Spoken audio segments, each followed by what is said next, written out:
Hey, Commanders fans. Tune in, because we have some very important information coming, and you need to know everything about it.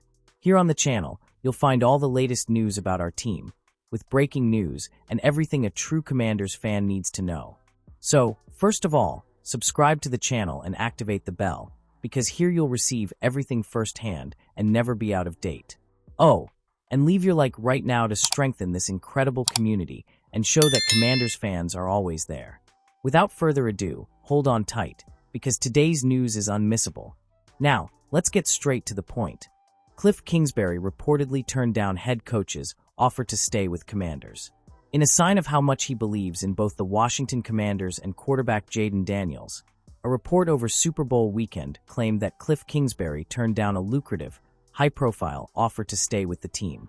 After a surprisingly successful season in which Daniels won the NFL Offensive Rookie of the Year award while leading Kingsbury's offense and leading the Commanders to a 12-5 record and 2 playoff victories, the offensive coordinator announced after the NFC Championship game that he would not interview for other jobs. Kingsbury had been linked to the head coaching job with the Chicago Bears and the New Orleans Saints, and both teams requested interviews with him. Despite the interest, Kingsbury chose to stay with Dan Quinn's staff and build on the momentum created by Daniels and this season's surprising run to the NFC title game. The Commanders lost to the Philadelphia Eagles, who on Sunday defeated the Kansas City Chiefs to win Super Bowl 59. On Monday, Washington, D.C. sports radio host Grant Paulson revealed that the Saints' job would be Kingsbury's if he wanted it. "I had an opposing team's manager tell me that the Saints' job was Cliff Kingsbury's if he wanted it," Paulson said.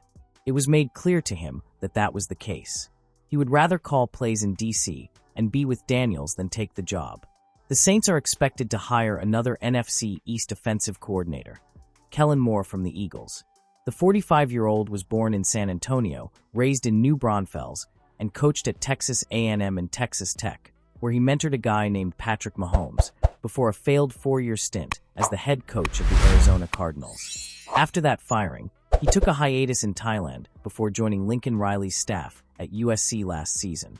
This year, he returned to the NFL on Quinn's staff in Washington, where he helped orchestrate a bounce-back season by introducing Daniels and resurrecting the career of receiver Terry McLaurin.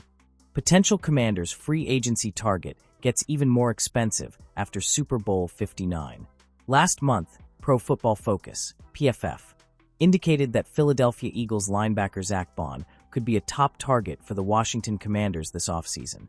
However, after his impressive performance in Super Bowl 59 against the Kansas City Chiefs, the price tag for the defensive lineman is expected to rise considerably.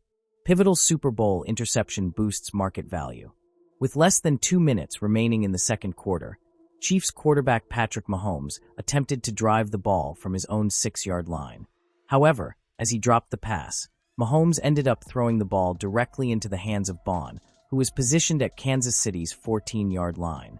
The play not only demonstrated his intelligence and ability to read the game, but also reinforced his dominant presence in the postseason.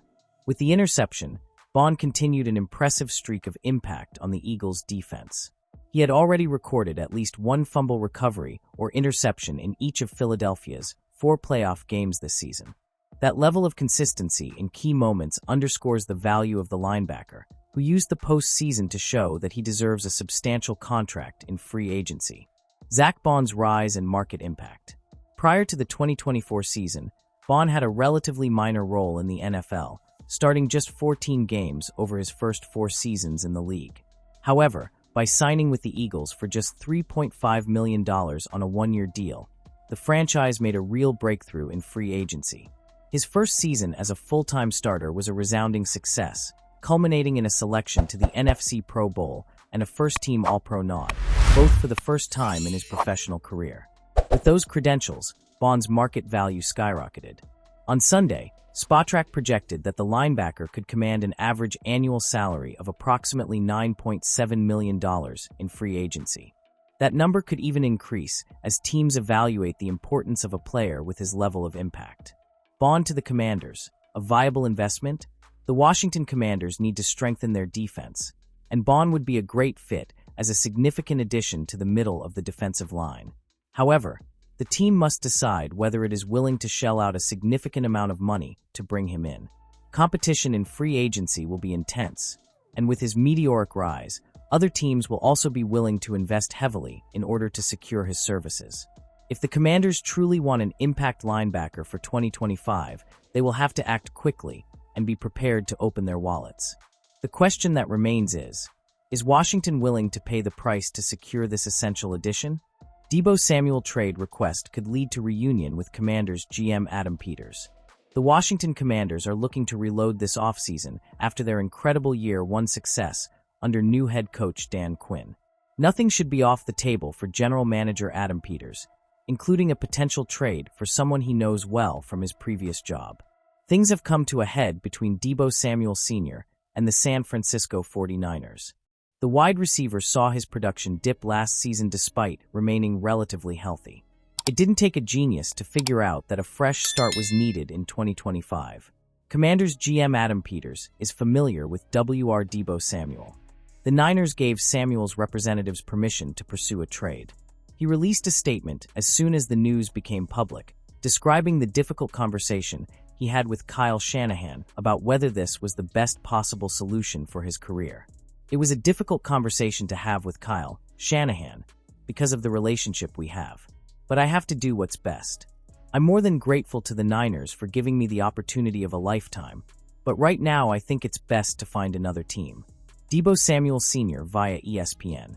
Samuel is one of the league's best weapons with the ball in his hands.